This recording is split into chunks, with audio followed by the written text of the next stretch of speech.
मसीह में आपकी सलामती हो। Peace be with you in Christ.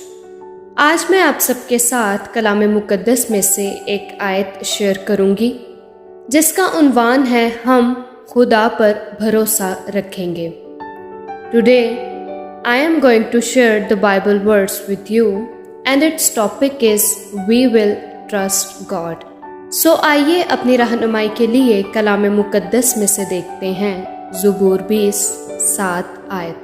किसी को रथों का और किसी को घोड़ों का भरोसा है, पर हम तो खुदावंद अपने खुदा ही का नाम लेंगे। आमीन। Let's look to the holy Bible for guidance.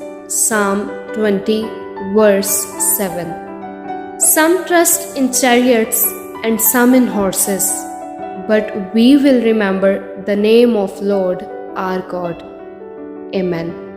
खुदावंद आप सबको बरकत दे। खुश रहिए, खुदावंद के साथ जुड़े रहिए। May God bless you all. Stay happy, stay tuned with God.